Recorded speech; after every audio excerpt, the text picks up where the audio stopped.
ഇപ്പൊ ഈ ഒരു നെറ്റ്വർക്ക് നോക്കുകയാണെന്നുണ്ടെങ്കിൽ നമുക്ക് ഇവിടെ നിലവിൽ 2 ഡേറ്റ VLAN ഉണ്ട്. എന്ന് വെച്ചാൽ 2 VLANs ഉണ്ട്. VLAN 10ഉം 20ഉം. അതേപോലെ തന്നെ ഒരു സെർവറിൽ നമുക്ക് ഒരു സെർവറിനെ നമ്മൾ ഇട്ടേക്കുന്ന VLAN 40ലുമാണ്. സോ മൊത്തത്തിൽ 4 VLANs ഉണ്ട്. 3 VLANs ഉണ്ട്. അപ്പം സെർവർ VLAN 40ലും ബാക്കി ഈ PCകളെല്ലാം VLAN 10ലും 20ലുമാണ് ഉള്ളത്. ഈ PCകളുടെ എല്ലാം VLAN ലെയർ 3 ഇന്റർഫേസ് അല്ലെ SVI എന്ന് പറയും. ഈ ഒരു ഇന്റർഫേസ് നമ്മൾ ഈ ഒരു കോർ സ്വിച്ചിലാണ് കോൺഫിഗർ ചെയ്തേക്കുന്നത്. സോ വിത്തിൻ സെയിം നെറ്റ്വർക്ക് ആണെന്നുണ്ടെങ്കിൽ ഈ സ്വിച്ച് ത്രൂ ഇത് കമ്മ്യൂണിക്കേഷൻ നടക്കും. അതേസമയം വേറൊരു നെറ്റ്വർക്കിലോട്ട് പോകണമെന്നുണ്ടെങ്കിൽ ഈ കോർ സ്വിച്ചിൽ വന്നിട്ട് കോർ സ്വിച്ചിന്റെ ഏതാണോ VLANന്റെ ആ ഡിഫോൾട്ട് ഗേറ്റ്വേ ആ IP അവിടെ വന്നിട്ട് ആണ് റൗട്ടിംഗ് വെച്ചിട്ടാണ് ഇവിടെ വർക്ക് ചെയ്യുന്നത്.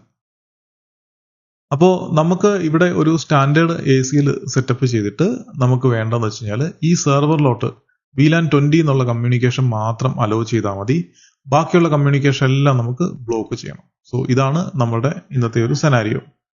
അപ്പോൾ ഈ ഒരു സ്റ്റാൻഡേർഡ് ACL നോക്കുകയാണെന്നുണ്ടെങ്കിൽ ഇതിന്റെ നമുക്ക് ഇടാൻ പറ്റുന്ന നമ്പേഴ്സ് എന്ന് പറഞ്ഞാൽ 1 to 99ഉം അതുപോലെ 1300 to 1999 വരെ ഉള്ള നമ്പേഴ്സ് വെച്ചിട്ട് നമുക്ക് ACLs ക്രിയേറ്റ് ചെയ്യാൻ പറ്റും.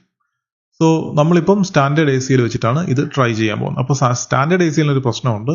നമുക്കിവിടെ സോഴ്സും ഡെസ്റ്റിനേഷനും എല്ലാം കൂടെ പറഞ്ഞിട്ട് ACL ക്രിയേറ്റ് ചെയ്യാൻ ഒക്കത്തില്ല. നമുക്ക് സോഴ്സ് ബേസ് ചെയ്തിട്ടുള്ള ACL മാത്രമേ ക്രിയേറ്റ് ചെയ്യാൻ ഒക്കത്തുള്ളൂ.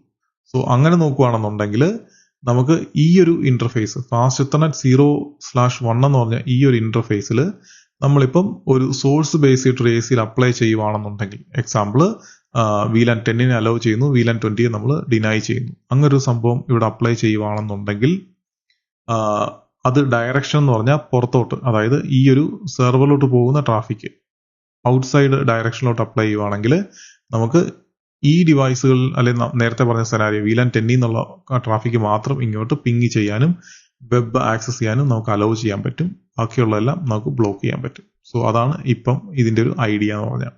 സോ ഇതല്ലാതെ വേറെ ഓപ്ഷൻസ് ഉണ്ട്. പക്ഷേ ഈ ഒരു സ്റ്റാൻഡേർഡ് ACL പെർസ്പെക്റ്റീവിൽ സോഴ്സ് മാത്രം വെച്ചിട്ടുള്ള ഫിൽറ്ററിങ്ങേ പറ്റുള്ളൂ. സോ അപ്പം നമുക്ക് ഇവിടെ അലോ ചെയ്യുന്ന അല്ലെങ്കിൽ ഇവിടെ ആ ഒരു ACL ഇടുന്നതായിരിക്കും ഏറ്റവും ബെസ്റ്റ്.